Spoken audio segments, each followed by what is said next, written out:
ஓம் சாய்ராம். என் அன்பு செல்லமே, என்னுடைய அழகான தங்கமே, வாழ்க்கையில் சில விஷயங்களை சில நேரத்தில் நடப்பதை தவிர்க்கவே முடியாது. அது எப்படியோ இருந்தாலும் வாழ்க்கையில் நடந்தே ஆகும். சில நேரத்தில் சில விஷயங்களை தடுக்கலாம் என்று நீ நினைத்து ஒவ்வொரு காரியத்தையும் செய்கிறாய். முக்கியமாக தவறாக நடக்கும் விஷயங்களை, இல்லை இது செய்ய வேண்டாம் அதை செய்ய வேண்டாம் என்று. ஆனால் ஏதோ ஒரு சூழ்நிலையால் உன்னுடைய வாழ்வில் தவறான விஷயங்கள் நடந்து விடுகிறது. யாரை பார்த்தாலும் சரி, உன்னிடம் முதலில் கேட்பது உன்னிடம் இல்லாத ஒன்றை பற்றியே. அதாவது ஒரு குறிப்பாக சொல்ல வேண்டும் என்றால், ஒரு நபருக்கு குழந்தை இல்லை என்றால் அந்த குழந்தையை வைத்து கேட்பது. ஒரு நபருக்கு வேலை இல்லை என்றால் அந்த வேலையை வைத்து கேட்பது. ஒரு நபருக்கு வாழ்க்கையில் திருமணம் ஆகவில்லை என்றால் திருமணத்தை பற்றி கேட்பது. பணம் இல்லை என்றால் பணத்தை பற்றி கேட்பது. இது மாதிரி அடுக்கிக் கொண்டே போகலாம். எது இல்லையோ அதை பற்றியே கேட்பார்கள். சுற்றி இருப்பவர்கள் யாருடைய மனதை எங்கு அடித்தால் வலிக்கும் என்று தெரிந்தே ஒவ்வொரு காரியத்தையும் திட்டம் போட்டு செய்து கொண்டு தான் இருக்கிறார்கள். நீ உன்னுடைய வாழ்க்கையில் என்ன இல்லை என்பது எனக்கு தெரியும். உன்னுடைய குடும்பத்தில் இருப்பவர்களுக்கு தெரியும் உன்னுடைய வாழ்க்கையில் என்ன இல்லை ஏது இல்லை என்பது. அதே மாதிரி உன்னை சுற்றி இருக்கிறார்கள் பற்றியா, அவர்களுக்கு உன்னுடைய வாழ்வில் என்னென்ன விஷயங்கள் இருக்கிறது, என்னென்ன விஷயங்கள் தேவைப்படுகிறது எல்லாமே தெரியும். ஆனால் அதையே அவர்கள் குத்தி காட்டி பேசி பேசி உன்னுடைய மனதை அதிகமாகவே காயப்படுத்துகிறார்கள். நான் ஒரு விஷயத்தை மட்டும் உனக்கு சொல்கிறேன், நன்றாக தெரிந்து கொள். வாழ்வில் ஒரு முக்கியமான கட்டத்தில் நீ நிற்கும் பொழுதோ, இல்லை உன்னுடைய வாழ்வில் ஒரு விஷயம் இல்லை என்று இருக்கும் பொழுதோ, யார் ஒருவர் உன்னை குத்தி காட்டி பேசுகிறார்களோ அவர்களை நீ நிச்சயமாக சத்தியமாக உன்னுடைய வாழ்க்கை முழுவதும் வைத்திருக்க வேண்டும் என்று அவசியமல்ல. ஒரு மனிதனுக்கு என்னென்ன தேவை என்னென்ன தேவையில்லை என்பது அவனுக்கு தெரியும். ஆனால் இங்கு சில பேர் இருக்கிறார்கள், அவர்களுக்கு அடுத்தவர்களுடைய மனதை கஷ்டப்படுத்துவதும் அடுத்தவர்களுடைய மனதை சங்கடத்திற்கு உள்ளாக்குவதும் மட்டுமே தான் வேலை. மற்றபடி அவர்களுக்கு வேறு எந்த ஒரு வேலையும் அல்ல. அவர்களுடைய குடும்பத்தில் போய் நீ நன்றாக பார்த்தாலும் சரி, அவர்களுக்கு ஒன்றே ஒன்று இருக்கும். என்ன தெரியுமா? சரியாக சொல்கிறேன் கேள். என்னவென்றால் கெட்ட பெயர். எந்த ஒரு விஷயத்திலேயும் ஆர்வம் இல்லாமல், எல்லா விஷயத்திலேயும் சோம்பேறித்தனத்தோடும், எல்லா விஷயத்திலேயும் மிக மிக மிக மிக ஒரு பெரிய தவறுகளோடும் அவர்கள் இருப்பார்கள். நீ நினைக்கிறாய் வாழ்வில் எல்லாமே ஒரு மாற்றம் என்று. ஆனால் உனக்கு ஒரு விஷயத்தை மட்டும் சொல்லட்டுமா? வாழ்க்கையில் நீ இது போன்று இருக்கும் நபர்கள் அனைவரும் ஒதுக்கினாய் என்று வைத்துக்கொள், வாழ்வில் சகலங்களும் உனக்கு கிடைக்கும். உன்னுடைய வாழ்வில் நீ என்னென்னலாம் கேட்கிறாயோ அது எல்லாம் உனக்கு கிடைத்தது என்றால் உன்னுடைய வாழ்க்கையில் நீ சந்தோஷமாக இருப்பாய். அதுவே இந்த நபர்களை எல்லாம் கூட வைத்திருந்தாய் என்று வைத்துக்கொள், உன்னுடைய வாழ்வில் எதுவுமே உனக்கு பிடித்ததாகவே நடக்காது. ஏனென்றால் அவர்கள் ஒரு விஷயத்தை சொல்லிக்காட்டத்தான் நீ உன்னுடைய வாழ்க்கையில் எல்லா விஷயத்திலேயும் துவண்டு விடுவாயே. புரிகிறதா?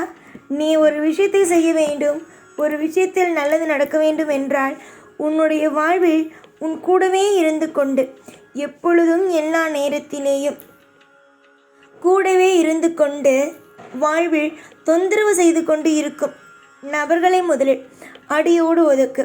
அது மட்டும் அல்லாமல் உன்னிடம் இல்லை ஒரு விஷயம் இல்லை என்று தெரிந்து கொண்டு அந்த விஷயம் இல்லையா இந்த விஷயம் இல்லையா என்று உன்னை எப்போ பார்த்தாலும் ஏதாவது ஒரு விஷயத்தில் குறை கூறிக்கொண்டே இருப்பவர்களை தயவு செய்து உன்னுடைய வாழ்க்கையிலிருந்து ஒதுக்கு. நீயாக இருக்க வேண்டும். உன்னுடைய வாழ்க்கையில் இருக்கும் பிரச்சனைகள் அனைத்தும் கூடிய விரைவில் நீங்கும். நான் ஒரு விஷயத்தை மட்டும் சொல்கிறேன், நன்றாக கேள்.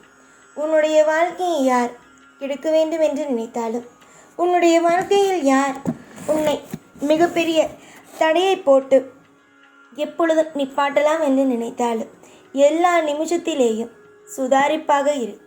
காலம் உனக்காக நல்ல வழியை காட்டும். பொறாமை பிடித்தவர்களை எப்பொழுதும் பக்கத்தில் வைத்துக்கொள்ள வேண்டாம். பொறாமை பிடித்தவர்கள் வாழ்க்கையில் எப்பொழுதும் பக்கத்தில் இருந்தார்கள் என்று வைத்துக்கொள். வாழ்க்கை என்றுமே நலமோடு இருக்காது. நீங்கள் நலமோடு இருக்க வேண்டும் என்றால் சில பொறாமை பிடித்தவர்களை இது செய்யாதே அது செய்யாதே என்று தடைகளை போடுபவர்களை வைத்து கொண்டாயானால் வாழ்வில் உன்னால் எந்த ஒரு சுப நிகழ்ச்சியிலும் சுப விஷயங்களையும் செய்ய முடியாது. நன்மைகள் நடக்கும். எதிர்காலத்தில் எல்லாம் உனக்கு பிடித்ததாகவும் எல்லாம் நலமாகவும் நடக்கும். தொடர்ந்து முயற்சி செய். நீ நினைப்பது போல அல்ல வாழ்க்கை. உன்னுடைய வாழ்வில் நிறைய அற்புதங்கள் நடக்க காத்திருக்கிறது. நீதான் நினைக்கிற வாழ்க்கை அவ்வளவுதான். வாழ்க்கையில் எதுவுமே நடக்காது, எல்லாமே நமக்கு எதிராகவே நடக்கும் என்று. ஆனால் நான் உனக்கு சொல்ல வேண்டும் என்று நினைப்பது, எதுவாக இருந்தாலும் நம்பிக்கையோடு செய். எதுவாக இருந்தாலும் மனதில் திருப்தியோடு செய். நீ எந்த ஒரு காரியத்தில் திருப்தியோடு செய்கிறாயோ அது நிச்சயமாக உன்னுடைய வாழ்க்கையை பல மடங்காக உனக்கு நல்லபடியாகவே தரும். திருப்தியோடு இருப்பதுதான் நல்லதே தவிர மற்றபடி எப்போ பார்த்தாலும் இதை செய்யலாமா அதை செய்யலாமா என்று எந்த ஒரு குழப்பத்தோடும் செய்யக்கூடாது. நன்மைகள் உங்களுக்காக மலரும். உங்களுக்கு தேவையான அனைத்து விதமான சௌபாக்கியங்களும் கிடைக்கும். நீங்கள் நினைப்பதை விட வாழ்வில் நீங்கள் திருப்தியான ஒரு விஷயத்தை கூடிய சீக்கிரமாகவே நீங்கள் உங்கள் வாழ்க்கையில் பெறுவீர்கள். இன்று நீங்கள் யாரை நம்பி உங்களுடைய வாழ்க்கையில் ஒவ்வொரு விஷயத்திலேயும் ஒரு முதலடி எடுத்து வைத்தீர்கள்? யாரையும் அல்ல, உங்களையும் நீங்கள் வணங்கும் தெய்வத்தையும் நம்பி. நீங்கள் நினைத்தது மாதிரியே உங்களுடைய வாழ்வில் எல்லா விஷயங்களும் உங்களுக்கு சாதகமாகவே நடக்கும். நீங்கள் முயற்சி செய்யும் காரியத்தில் வெற்றிகள். யாரையும் எப்பொழுதும் எந்த நிலையிலும் குறை சொல்லிக்கொண்டே இருக்க வேண்டாம். ஏனென்றால் உன்னுடைய வாழ்வில் எல்லாவற்றுக்கும் நான் பொறுப்பு ஆகுகிறேன். உன்னுடைய வாழ்வில் எல்லா நிலையிலும் உனக்காக இன்பத்தை கொடுக்க நான் இருக்கிறேன். நீ இன்பத்திலேயும் துன்பத்திலேயும் கலந்து வாழ்ந்துவிட்டாய். ஆனால் இனி வரும் காலத்தில் உன்னுடைய வாழ்க்கையில் இன்பத்திலேயே மட்டுமே இருப்பாய். உனக்கு இப்பொழுது துன்பத்தில் வாழலாமா இன்பத்தில் வாழலாமா எப்படி வாழலாம் என்பது அனைத்தும் உனக்கு தெரியும். யாரும் உன்னிடம் நின்று நீ இப்படிதான் வாழணும் அப்படிதான் வாழ வேண்டும், உனக்கு இந்த மாதிரி வாழ்க்கை வாழ தெரியாது, அந்த மாதிரியான வாழ்க்கை வாழ தெரியாது என்று சொல்ல மாட்டார்கள். ஏனென்றால் உனக்கு இப்பொழுது உனக்கு எப்படி வாழ வேண்டும், எந்தெந்த சூழ்நிலையில் எப்படி எல்லாம் வாழ்க்கையின் காயை சரியாக நகர்த்தி இன்பமாக வாழ வேண்டும் என்பது தெரியும். நிச்சயமாக உன்னுடைய வாழ்வில் முன்னும் பின்னும் அனைத்து இடத்திலும் துணையாகவே இருந்து உன்னை ஒவ்வொரு பொழுதிலும் சந்தோஷமாகவும் மனதுக்கு திருப்தியாகவும் வாழ வைப்பேன். நீ என்னுடைய பிள்ளையே.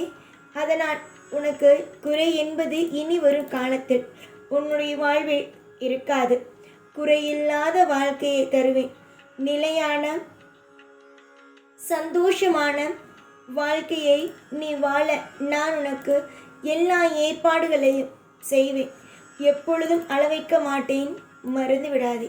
நான் சொன்ன நபர்களை எல்லாம் கொஞ்சமாவது உன்னுடைய வாழ்க்கையில் ஓரமாக வை. அதை விட்டு போட்டு குழப்பிக்கொண்டே இருக்காதே. நன்மைகள் நடக்கும். எல்லா நாளும் எனக்கு பிடித்ததாக அமையும். நான் உன் குடும்பத்தில் ஒருவன். நிச்சயமாக அனைத்தையும் நீ புரிந்து கொள்வாய். என்னென்ன மாதிரியான விஷயங்களை எல்லாம் உனக்கு நான் செய்து கொடுக்கிறேன், எப்படியெல்லாம் வாழப்போகிறாய் என்று. எல்லாம் நல்லதே நடக்கும். எப்பொழுதும் உன் கூடவே இருந்து ஒவ்வொரு கட்டத்தினேயும் உன்னை வாழ வைத்து அழகு பார்ப்பேன். இந்த சாய்நான். ஓம் சாய்ராம்.